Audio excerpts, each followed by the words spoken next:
From the Ticats Audio Network, this is Tiger Cats Game Day with Courtney Stephen and Mike Daly.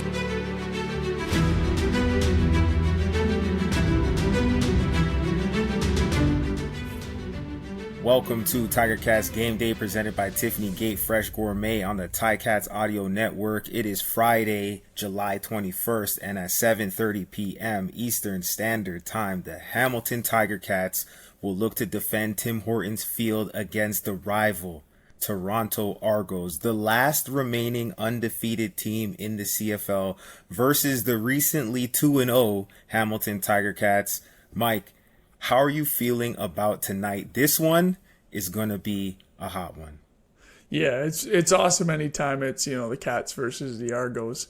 But to think back to the beginning of the season and to say the Argos are the only undefeated team left, that would surprise me. I mean, we talked about it, right? We did not expect something like Chad Kelly to come out and maybe be one of the best players in the CFL right now, right? AJ Ouellette to kind of be taking that Toronto offense on his back, and then the Ticats to be in the position they are now, going with Taylor Powell as the third string quarterback. It's definitely something that we would not have guessed. But anytime the Argos come into Tim Hortons Field, the crowd is going to be pumping. There's going to be a little more energy from that Ticat side. So I'm looking forward to it because it's a huge, huge test, and these are the games that you need to start to win if you want to start making, some waves in that playoff push. Absolutely. And for this game, it's a East Division game. So those ones tend to count for double, especially when the East is looking relatively strong this year compared to years past. You've got teams like Ottawa taking down Winnipeg. You got Toronto, that's 4-0. So really anything can happen as far as the playoff race in the East. So after this game, finishing out the first third of the year, we're starting to see a little shape to how the storylines are going to develop this year. And it just makes sense for us to start at the start with the main character of tonight's battle, Taylor Powell, starting at quarterback for the Hamilton Tiger Cats. Now, there's only so much we know about him at this point, but I mean, this guy has a 158.3 QB rating.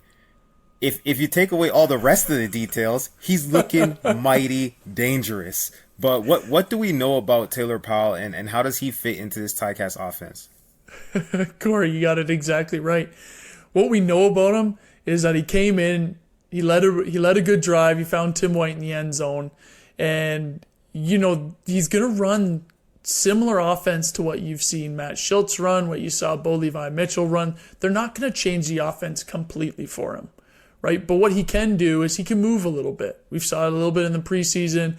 I know if you were around training camp, stuff like that, you could see he was a pretty athletic guy. So really, it's a guessing game at this point because, you said he threw 4 passes, right? That's 4 passes total. What do we know about him? Not much, but the good thing about that, and we've talked about this, is that the Argos don't know much about him either, right? So Tommy Condell, Orlando, they all know what they have in Taylor Powell. Other teams that are coming to play against them do not. So it's a big question mark for, a team trying to game plan for a guy like this, because how do you game plan for somebody you don't know about, right? Like, Court, I know we've had this a couple times when we were players, and you kind of look at the offense and try to figure out what they're trying to do, but it's a huge question mark, and it's, a bunch of hypotheticals that are going on in the meeting room, and how much help is that when you're trying to prep for a team?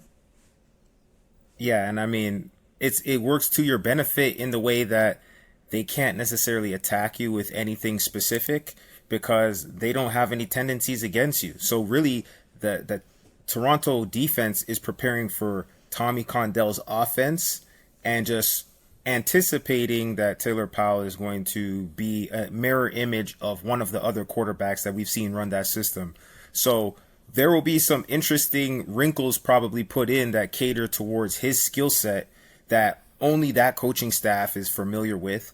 But by and large, I expect to see the same quarterback-friendly offense, if you will. A lot of lateral quick throws, screens, short passes, and then mixing in those very deep play action passes. It seems, Tommy Condell doesn't do a ton of the intermediate stuff. I could be wrong. This is anecdotal, but for me, it feels like we're either throwing the ball right now or they're dropping all the way back 60, 70 pro and they're letting that thing fly. And, just from watching Taylor Powell in practice and seeing him the little bit that I have, that looks like something that could fit his style because he's got a good arm and it seems like he can put the ball on the money, but how that will translate into points remains to be seen because this Ticats offense only has 4 passing touchdowns on the season. And if you're going up against one of the best defenses, one of the best teams in the league, if not the best team in the league, you absolutely have to score points. But before we get into that, let's talk about the rest of the people who will be on the field. Richard Leonard is moving out to the field corner. Tunde Adeleke is returning. He's playing the field half. Stavros Katsantonis at free safety. This defense right now, I don't know if they're searching for the right blend of chemistry or if they just have a specific person who they want to have on the field in Stavros Katsantonis, and they're finding any way to get that done. What do you see when you look at this Ticats defense? Yeah, well, if you look back to last season, they actually came out with this lineup with Tunde Adeleke at field half, Stavros at free safety. They've done this a couple times, so this isn't completely new to them. So it's not, way outside of the box. They're reeling at some stuff. But if you do look at how this back end has played, and when I say back end, I mean against the pass, that's linebackers as well. That's also your D lineman trying to get in to the quarterback. But against the pass, they have not been great. Right? They have not been great. They're, second to last against pass efficiency, against big time plays that are going on against them. Like, they need to find something, right? So maybe part of this is trying to kind of shake up the lineup a little bit, maybe get some more chemistry in there. Who knows? Because only the ones that do are within the locker room. But what I will tell you, and Core, we know this very well, Richard Leonard at field corner is a difference maker, right? He's seen a lot of different things around this league. He knows how to play it out there, and it's a different world because that field side corner, you are so far away from the ball, right? You are so far, you are able to affect a lot of different things, maybe 2 routes at once because the ball takes so long to get over there. But Richard Leonard moving out there, maybe it's one of those playmaking type things. But I'm very interested to see how this goes because, we've talked highly about Tunde and his cover skills, and at field half, he's going to get tested for sure. But I am interested to see how this back end will kind of build on what they've had, the momentum with the turnovers and stuff of recent, because they will need that this game. The thing I love about Richard Leonard at field corner is that he's going to be able to do some things that the casual fan might not even notice that are going to help to throw off Chad Kelly. Because when you start to dig into the numbers, I mean, I played in this rivalry. I hate the Argos as much as the next guy, but this guy Chad Kelly is putting up some numbers, and this offense, I mean, just over 400 yards a game. They're moving the ball better than anyone in the league. 38 points per game. They're putting up more points than anyone in the league, and they've only played 4 games. I mean, they scored 32, 35, 42, 45. They're putting up a lot of points. So to slow them down, I think changing up the pre-snap look with what you're going to get, the contours and the shapes of the defense post-snap, is something that you need to show a guy like Chad Kelly. You can't have him playing 101 football. You need veteran guys who have lots of experience who can give him, I'm showing you that the corner is bailing out and maybe the field half is going to be down there low trying to reroute that receiver in the seam. And then when you look to the center to take that snap, all of a sudden now your field half is dropping into a third and the corner is flat-footed, ready to jump on an out route. And I think those are going to be the dynamics that Richard Leonard and Tunde, being at the field half for that matter, are going to be able to have that chemistry and work together to add an extra element that Chad Kelly has to diagnose. But we'll see how it plays out. I think there's a lot to talk about in terms of ways that the Ticats will need to beat the Argos. But while we're talking about the Argos offense, let's just dive in a little deeper there. So last week, Pro Football Focus, they grade all of the players and all the position groups in the CFL. And of everybody who put on a helmet and took snaps last week, Chad Kelly graded out the highest with 91.2. And that's first among all players. He was 21 out of 25 for 351 yards and 3 touchdowns, 3 of his 5 touchdowns. So great performance against Montreal, another division opponent who's standing between the Argos and the Ticats right now in the standings. But this guy, he's throwing the ball deep. He's 50% on his throws over 20 yards. He's only been sacked 4 times. How can the Ticats, aside from what we talked about with showing different looks, how can the Ticats match up against this offense that has a very efficient passer and then a running game where AJ Ouellette is no slouch. Like, he is moving the chains, he's getting first downs, and he's punching it in when he gets close to the end zone. Yeah, it's it's one of those things as a defense. You go, all right, so they're pretty good at passing the ball. Then they're also pretty good at running the ball. So what are we going to do? Right? Because usually it's this whole thing about defense. You try to take away what that offense is good at. Right? But when you look at this, they're good at both right now, which is a difficult spot to be in. So you have to make them one-dimensional, right? And what I'll look at when I'm looking at the film and what I was watching on film is the run game. And Ryan Dinwiddie, the offensive coordinator, head coach of the Argos, his run game right now is pretty unique. He's doing a bunch of different things, whether it's running the ball inside, whether it's running it outside, when it's putting in Andrew Harris, taking AJ out for a little bit and giving him a breather, whatever it is, there's always some sort of change up that you're not really ready for. So I think when you look at the Ticats here, you have to make Chad Kelly beat you, because right now AJ Ouellette is running rampant. Right? He runs people over. He is a hard runner. He's difficult to deal with. You have to make them one-dimensional, which is giving Chad Kelly some opportunities, which he's been playing really well. But when you dive down a little deeper, he plays really well by extending these plays. Right? So when you're looking at these big plays that he's hitting downfield, right? Yes, he's standing in the pocket, delivering some. He is playing well. But a lot of these big-time throws downfield, these touchdowns, especially looking back to that Montreal game, it's him getting outside. It's him holding that ball for a second, because maybe the defense did do exactly what you said, Courtney, with the showing up a look, right? Corner showing low and then going high last second, whatever it might be. But then he's able to get out of the pocket, which is just too hard to cover for that long. So when you think about that, it's okay. We got to take away this run. Right? But then we also have to try to keep him in this pocket, because where a lot of his big plays are happening is where he is getting outside the pocket, and he's got a big-time arm that he can get that ball downfield and make plays. Yeah, and so when a quarterback's on the move for the defensive backs, that means, the play is probably fully developed. At that point, everything turns into man-to-man. Find a body, get somebody. And then for that front, keeping a contain so the quarterback can't just run free and clear all over the place.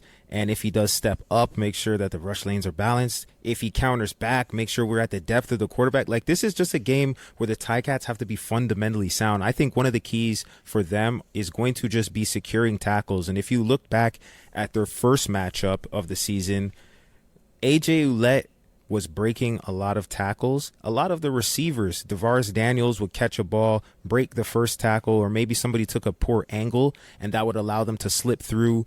Especially if they get into these cover zero schemes where it's really one line of defense between that receiver and the end zone. I think those are going to be the keys. But talking about a bit more of these guys who are going to be seeing, DeVaris Daniels, he's got 10 receptions on the year. He's a guy who was really a big name, and then he kind of fell into more of like a role player, and it seems like he's emerging again. And then Curly Gittins is on this team.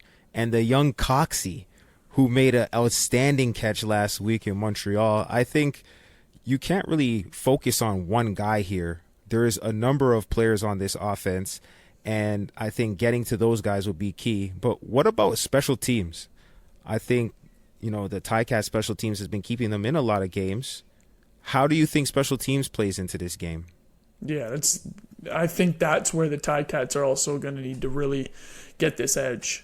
right? To help somebody out like Taylor Powell, who, like we said, has thrown 4 passes, right? And they're going to ask him to do very simple things on offense, and they're going to lean a lot on James Butler for that. But where you need to get an offense that's kind of in that situation is good field position, right? And the best way to do that is special teams.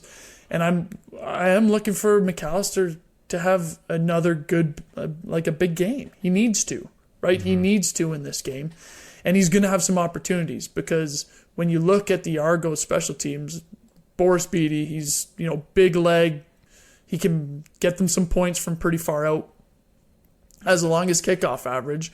But what that does is that, yes, you are kicking the ball far down the field and he's getting it down there. But what that does is it has so much separation between the guys running downfield to try to make the tackle and the returner that's catching that ball. So you have a lot of time to set up these returns, get to the field, whatever it might be. These are where you can get some big-time returns in, because you're going to need that to, ultimately give your offense some good field position. Yeah, and Flowers Lloyd has a block punt, and he's also leading the CFL in special teams tackles. So he will be instrumental in helping swing the field, if the Ticats can get a big return. And then even if they don't necessarily score, getting 2 first downs before you have to punt it back to Toronto, over the course of the game, that swing of the field puts Mark Leggio in position to use that Leggio, because he's 100% on the season. And I think he might be one of the brightest spots. We remember what happened when Seth Small came onto this team. There was a significant turning point, because they could get, to the 50-yard line, 45-yard line, and they started to feel real confident that they're going to walk away with points. Now, we know that we've been asking, please get into the end zone, let's get 6. But it's been a lot of close games. Even the games where the Ticats had a big lead, it was never just signed, sealed, and delivered until the final whistle. So having a kicker who can get you points from far out, and having a special teams unit who can contain the opposing returner, I think those two things go well together, and playing that complementary football is something that the Ticats will need to do. So, interesting enough, we talk about the offenses, we talk about the defenses, but just as a team, the Ticats, where is their identity now compared to where it was at the beginning of the year? They're -3 in the turnover ratio, but I feel very optimistic about that -3, because the last 2 games, this defense has showed up in a way that you would expect them to. They looked like themselves. They were running to the ball. They were making athletic plays.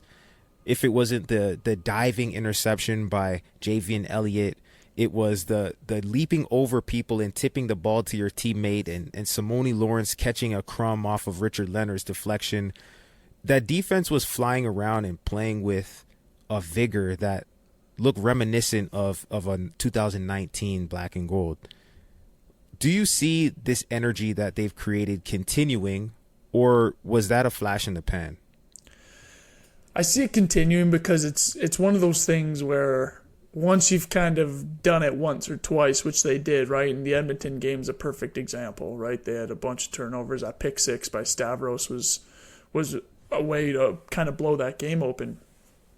But it's going to look different every single game, right? And I know that's not going to blow anybody's mind, but what that means is that when you're playing a team like the Argos who runs the ball well, then maybe it's punching that ball out a couple times, right? AJ Ouellette is going to try to run people over. That means he's going to stay up. That means that third guy that's coming in, he's trying to fight for those extra yards. They got to come in there and they got to punch the ball out. They've tasted this turnover machine now, right? The Ticats have. And that's where it's going to just keep building. They're going to start believing in, okay, yeah, I can punch for that ball instead of making that tackle. And I can go for this interception instead of just trying to knock the ball down. So I'm really looking forward to them building off that momentum. But like I said, every single game's different. And this one is probably the biggest test, because Chad Kelly, best player in terms of grade last week. AJ Ouellette, one of the best running backs, if not the best in the league right now. Other than, I'll always argue, James Butler, because of how he's been playing of recent. But I think this is going to be one of those things that will carry over because it is a confidence thing, Court. And you know exactly what I'm talking about because you've been in that world. Is you just got to get a couple, and then now you're starting to believe that, okay, now I know how to play this game a little bit more. I know who I'm working with. I can make these type of plays. Yeah, and Toronto, just speaking to that whole theme of, making plays, they're plus 11 in the turnover differential, which puts them first in the CFL. And they've got a couple of guys who've got a knack for getting the ball. Robertson Daniel had that triple pick game a couple of weeks ago against BC. But to not shoot themselves in the foot is one of the biggest favors that the Ticats can do. They escaped last week, turning the ball over on the opening play, the opening kickoff. There was a sky kick, fumbled, recovered by the opponent. But they were able to fight through that and get back. This week, I think they give the ball to the man who has been very productive. James Butler, you mentioned him, 14 carries for 127, a season high last week. He has 2 runs over 20 yards, 3 touchdowns. I think he's the brightest bright spot on this team right now, most consistent, and turning around and handing the ball off to a running back who is behind what I think is the best offensive line right now is probably the safest bet. Now, Toronto's going to know that, but sometimes when you're playing big boy ball, everybody in the stadium knows what you're going to do, and you just turn to the other sideline and tell the coach, well, then why don't you stop me? And I think that's what's going to happen tonight. I think Tommy is going to give the ball to James Butler. He's got the running bug. We know he can throw it 65 times a game, but when he turns around and hands it off 15 times, that gets me going. James Butler loves it. The defense is swarming, and when the offense is moving the chains, that allows the defense to rest. Those two effects compound on each other. The guys are energized when they step out on that field, and they have great field position and a lot of energy. They've had a chance to sip that Gatorade. So, And Court, what I do agree with you there is that they will absolutely hand that ball off to James Butler, but believe that with Tommy Condell understanding Taylor Powell's 4 passes in the CFL and getting used to this offense and first time starting, all of that fun stuff, he is going to make sure that he limits the opportunity for this opportunistic defense of the Argos to take that ball away, right? He is going to put it in James Butler's hand a lot. He's going to give probably Powell some runs. And hey, call me crazy, but this is probably the time we might see a little bit of Loxley. Kai Loxley coming in, right? Because he is that athletic quarterback. He's been there before. Why not now? He's been on the team for 3 weeks, I believe it is. Why not now, right? And maybe there will be something, because I know Tommy always has these kind of things up his sleeve every once in a while, so I'd be interested to see if that comes out this week, but believe that he will keep that ball nice and safe, and the safest way to do it is, here you go, hand the ball off to James Butler, or like you said, the easiest read for a quarterback is once you hand it off 10 times, nice little play action. You have 2 receivers to look at that are running all the way downfield like Tim White and Duke Williams, and all you have to do is either pick one or the other. Throw it to him if he's kind of open, or throw it to him if he's kind of open. That's the probably easiest way for, I think, Tommy to protect this ball against the Argos D. That's it. Hit circle or square, baby. That's it. and they, if you look at this, what position group is this? If I just tell you the numbers, 0, 89, 20. Those are the jersey numbers of the quarterbacks for the Hamilton Tiger Cats. Taylor Powell, Kai Loxley, and Antonio Pipkin rocking the number 20 like a young running back. It is amazing. And all of those guys can move, so I wouldn't be surprised to see some QB power or some draws on second and long. So who are the key matchups in this game? Who are the people to watch? Who are you going to be looking at and highlighting when they go toe-to-toe? Yeah, I think the one that's going to be interesting is Kenneth George Jr. versus DeMonte Coxey, because you said it. You like Coxey. He stands out on film. He stands out on the field when he's playing. He's a big body. And, hey, we called up Javian Elliott last game, right? We said, hey, you know what, man? It's your time to make a big play, right? He goes and makes a big play. Shout out RJ for calling that on the broadcast. But he goes and makes a big play, right? Kenneth George has now played enough games where he kind of understands what's going on. And when Chad Kelly wants that one-on-one shot, you saw it in Montreal with that big catch that Coxie had. He's that big body when they're trying to get him over the middle on those deep shots. Kenneth George Jr. is going to have to step up at some point and make a big-time play. And I'm hoping it's this game, and when Chad Kelly tries to air that ball out, he gets up there, makes a play. I'm very interested to see that because I know that they're not going to allow a guy like Curly Gittins to get too much space, a guy like Tavares Daniels, right, to get too much space, but it's going to be those one-on-one matchups on the outside. So that's the first one I'm looking for.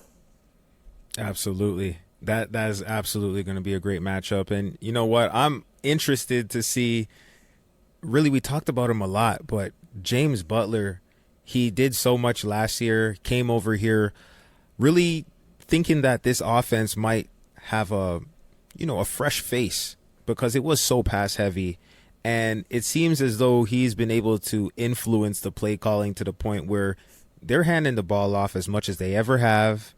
And will that translate into a little bit more man-to-man defense from the Argos so that you can get, a big-time receiver like Duke Williams in one-on-one, or you can get Tim White in one-on-one. Matter of fact, Terry Godwin in one-on-one. Like, all of these guys can catch the rock. So I think running the ball to open up that pass game and then getting in some play action, the effectiveness of James Butler will definitely be noted. But if AJ Ouellette is going off, then that means that the Ticats aren't going to have the ball.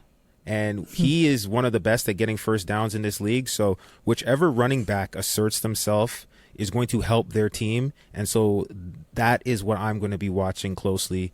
And outside of those guys who are going to be toting the rock full time, where would you isolate just a single player who could be an X factor, who can, break this game open if there was one guy who you had to put your thumb on? Yeah, I think, we mentioned him earlier with the special teams thing, but I think Tyreek McAllister is going to be the one guy that's going to help this. Not for the reason of special teams, but for the reason as a receiver, running back, Swiss Army knife for this offense. Because when you start having to protect that ball and make sure that it's not getting into harm's way, well, you got to start doing different things. Misdirection, you hear us talk about that a lot, right? Is, having one guy go one way, another guy come the other way, not sure who has the ball, all of a sudden, boom, he's on top of you, 5-yard, 6-yard gain. I think when you're looking at this Argos D, who's going to focus so much on James Butler because of all the reasons you said, he's playing unbelievable, he's making people miss. I think a guy like Tyreek McAllister, who is that running back type receiver, it's going to be those easy throws, those things that you saw him score a touchdown on, right? Him taking it 64 yards, I believe it was, to the house. Little things like that, little flips, reverses. I think he's going to be a guy to make this offense open up to allow Taylor Powell to have a little bit more of a calm game, right? Allow Tommy Condell to call some more things. I think he's that Swiss Army knife that you'll see him catch a bunch of screens, he'll take handoffs, he'll take little flips, all that kind of stuff. I'm really looking forward to him having a big game and helping this offense out. Every time I hear the name Tyreek McAllister, I can't help but think of Dexter McCluster. Yeah. And I know that's a different league, but man, these guys remind me of each other, and that's one heck of a player. So, hey, Ticats fans, during Ticats pregame, every home game, we will run the Greenworks Listen to Win contest. And as today is a home game, fans need to listen for the keyword and go to ticats.ca/Greenworks to enter. Today, one lucky listener will win a Greenworks 1800 PSI pressure washer with high pressure soap applicator, courtesy of Greenworks. Be sure to tune in to Tiger Cats pregame presented by Greenworks at listen.ticats.ca starting at 6:30 for your chance to win. And of course, that pregame show is with Bubba O'Neill and Andy Fantuz, our boys from the Ticats Audio Network. They're going to get you warmed up at 6:30. And then at 7:30, you got RJ and Luke Tasker on the call. So, Mike, before we drop this thing, tell me right now, who scores first and who scores last? Put me on the spot here. I like it. All right, so I think who scores first? I think we're going to have a Tim White deep shot. I think they're going to take some shots early, open yeah, they're going to know exactly what the Argos are trying to do, maybe gain the ball off once or twice, but then at some point in that first drive, I think we're going to see a bomb to a double move Tim White. I think that's who's going to score first. Who's going to score last? Kai Loxley on a 1-yard sneak, because we're running the clock out. We're getting down there, grinding them out, pulling this win out. Yeah, and maybe that's a 1-yard sneak from the 50-yard line that turns into a 55-yard sneak. And then he slides down at the opponent's 4. And then we kick a field goal, maybe. Anyways, that will be exciting. You know, this game is a rivalry game, so regardless of where it is in the season or regardless of where they are in the standings, this one's going to be tough. It's going to be hot. It's going to be exciting. So if you're not there, make sure you tune in to listen.ticats.ca. This has been Tiger Cats Game Day presented by Tiffany Gate Fresh Gourmet. Please make sure to check us out on YouTube if you're listening. If you're listening, make sure that you subscribe to this channel so you can catch us every week and the rest of the Ticats Audio Network crew. So until next week, my name is Courtney Stephen for Mike Daly. Hope you have a great game day. It's game day and you're ready. So are we. Let us know your thoughts. Email us at gameday@ticats.ca. Courtney Stephen and Mike Daly are here every game day with their insights into today's game. Subscribe to the Ticats Audio Network on Spotify or wherever you get your podcasts.